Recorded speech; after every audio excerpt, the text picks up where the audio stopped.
Chapitre 13, ce qu'il croyait. Au point de vue de l'orthodoxie, nous n'avons point à sonder monsieur l'évêque de Digne. Devant une telle âme, nous ne nous sentons en humeur que de respect. La conscience du juste doit être crue sur parole. D'ailleurs, de certaines natures étant données, nous admettons le développement possible de toute la beauté de la vertu humaine dans une croyance différente de la nôtre. Que pensait-il de ce dogme-ci ou de ce mystère-là ?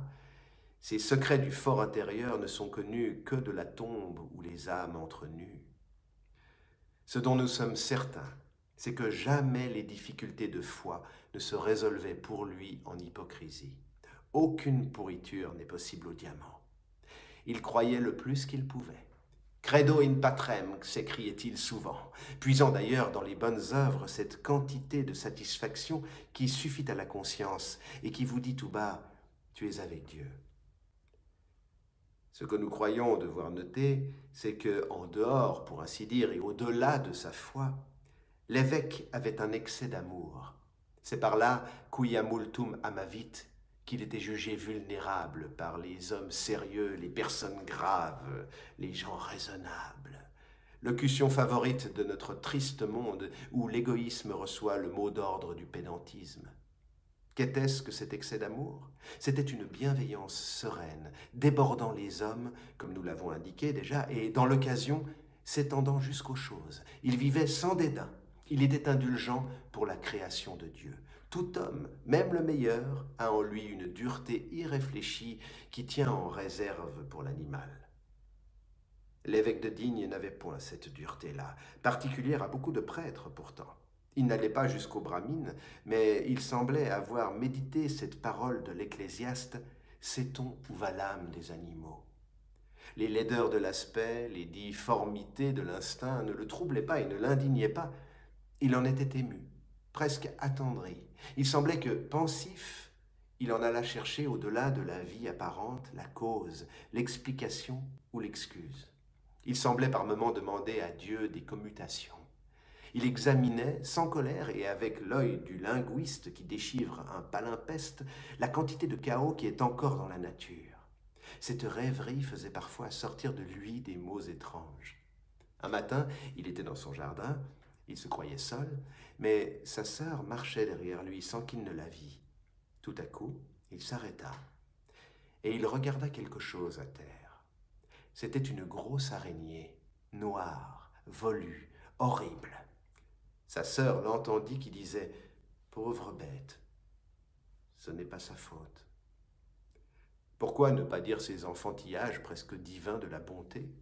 Puérilité, soit, mais ces puérilités sublimes ont été celles de saint François d'Assise et de Marc Aurèle. Un jour, il se donna une entorse pour n'avoir pas voulu écraser une fourmi. Ainsi vivait cet homme juste. Quelquefois il s'endormait dans son jardin, et alors il n'était rien de plus vénérable. Monseigneur Bienvenu avait été jadis, à en croire les récits sur sa jeunesse et même sur sa virilité, un homme passionné, peut-être violent. Sa mansuétude universelle était moins un instinct de nature que le résultat d'une grande conviction filtrée dans son cœur à travers la vie et lentement tombée en lui, pensée à pensée.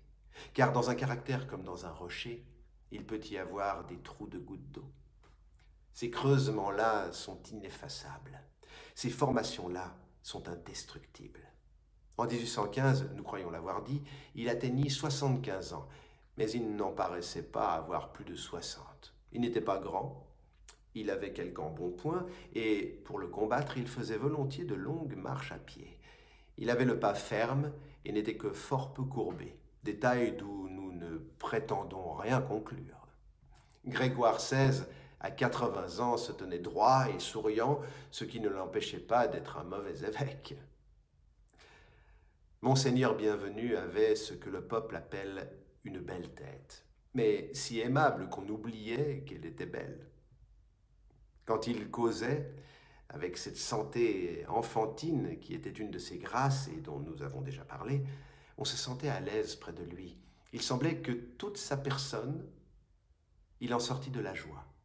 Son teint coloré et frais, toutes ses dents bien blanches qu'il avait conservées, et que son rire faisait voir, lui donnait cet air ouvert et facile qui fait dire d'un homme « c'est un bon enfant » et d'un vieillard « c'est un bon homme ».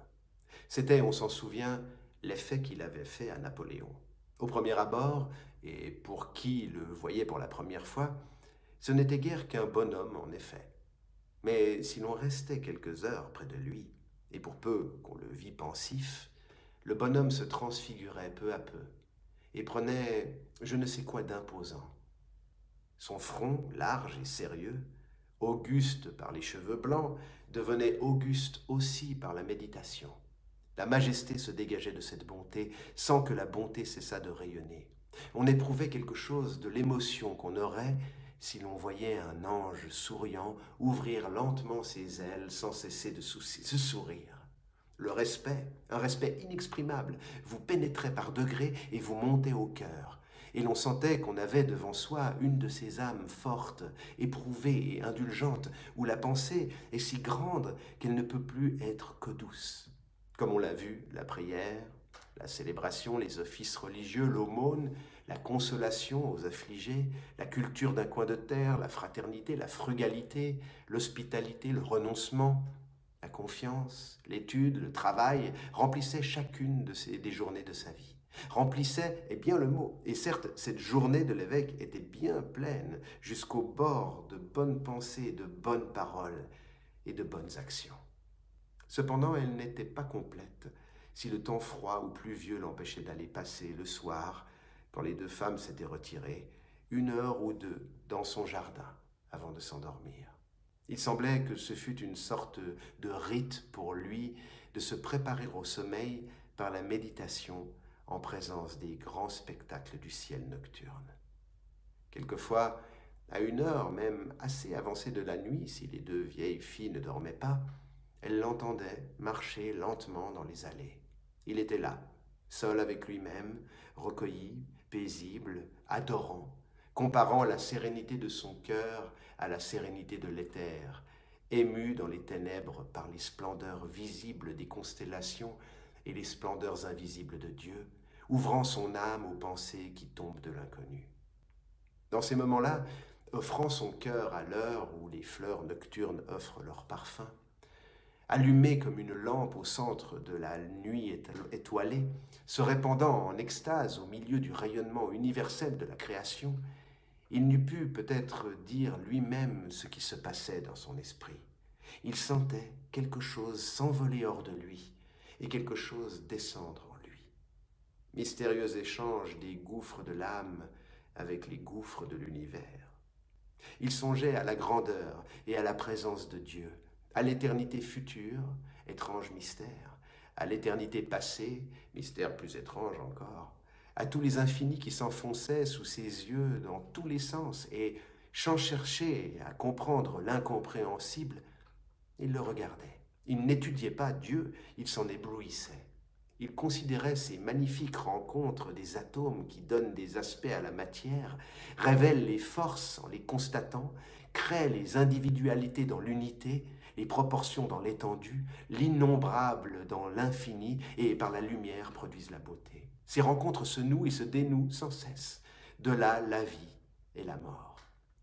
Il s'asseyait sur un banc de bois, adossé à une treille décrépite, et il regardait les astres à travers les silhouettes chétives et rachitiques de ces arbres fruitiers. Ce quart d'arpent si pauvrement planté, si encombré de masures et de hangars, lui était cher et lui suffisait. Que fallait-il de plus à ce vieillard qui partageait le loisir de sa vie, où il y avait si peu de loisirs, entre le jardinage le jour et la contemplation la nuit? Cet étroit enclos, ayant les cieux pour plafond, n'était-ce pas assez pour pouvoir adorer Dieu tour à tour dans ses œuvres les plus charmantes et dans ses œuvres les plus sublimes? N'était-ce pas là tout, en effet, que désirer au-delà de cela? Un petit jardin pour se promener et l'immensité pour rêver. À ses pieds, ce qu'on peut cultiver et cueillir. Sur sa tête, ce qu'on peut étudier et méditer. Quelques fleurs sur la terre et toutes les étoiles dans le ciel.